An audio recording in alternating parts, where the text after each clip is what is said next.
What is going on, everybody? It's Mr. Uzi here, and today we are going to pick out a new smartphone for you. Well, hopefully.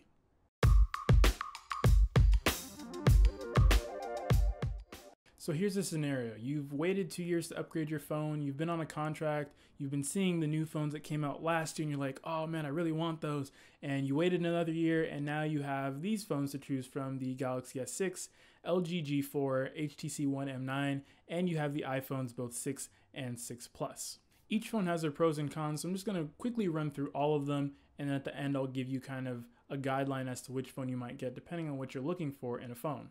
So first up, we have the Galaxy S6. It's a bit of a change in design from the Galaxy S5, S4, and all the S's that came before it.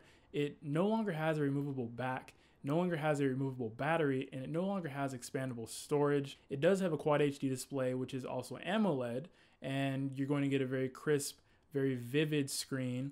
And also on the back of the phone, you have a 16 megapixel camera, which is capable of 4K video, I believe raw photos, and it gives you a lot of features, DSLR-like features inside of the camera app. Next up, we have the HTC One M9. It didn't really change a whole lot from the One M8. You're still getting the aluminum body, the front-facing speakers, a 1080p display, and a slight bump in the battery capacity, but that's really it. The major change came in the camera, which went from a 4 ultra pixel camera to a 20 megapixel camera. Now I know that looks good on paper, but the camera doesn't really seem to live up to the expectations most people had.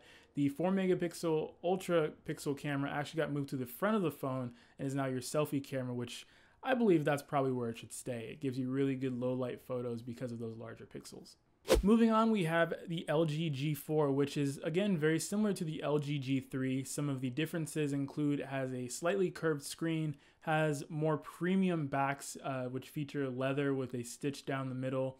And that's kind of where it stops. You're still getting a very similar design. You're still getting a Quad HD display, removable battery, movable or expandable storage, and you're also getting the buttons on the back, which are very ergonomic for a phone that's that large. One thing I did like about the LG G3 and the G4 is that they're not extremely big, even though they are 5.5 inch displays. The LG G4 is also rocking a 13 megapixel camera on the back, which is just as good as the Galaxy S6's camera, so you're really not losing any points there. Finally, we have the iPhones, both the 6 and the 6 Plus. Now, these aren't really new devices. They came out last year, but they're still contenders when it comes to buying a new smartphone.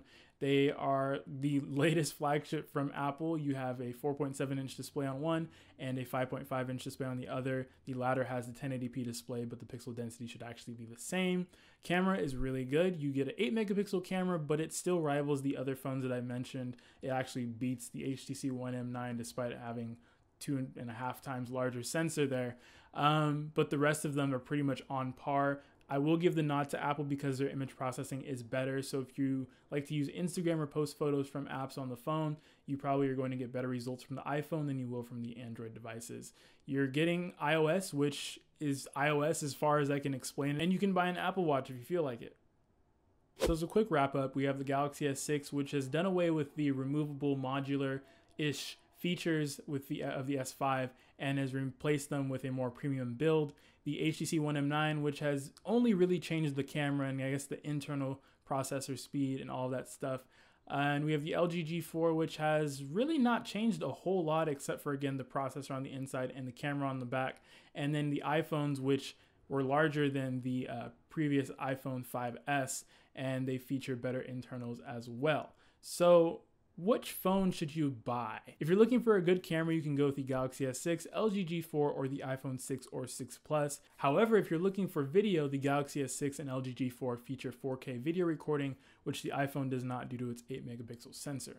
If you're looking for build quality, it's really a tie between the Galaxy S6, HTC One M9, and the iPhone 6 and 6 Plus. The HTC One M9 and the iPhone 6 and 6 Plus have the aluminum bodies, while the Galaxy S6 has the glass on the front and back, so it's really a preference as to which one you prefer. If you're looking for overall better experience, that's personal. I really can't say which one's better in that regard. If you're used to Apple, go with Apple. If you want the least amount of bloat, either go with the LG G4 or the HTC One M9 if you're looking for an Android device. Even though Samsung has said they've removed a lot of bloatware and a lot of it is removable, they still have the heaviest skin on Android so far. So that's really my guide to buying a smartphone this time around. in 2015. If you're watching this later, phones are probably they will be different, not probably.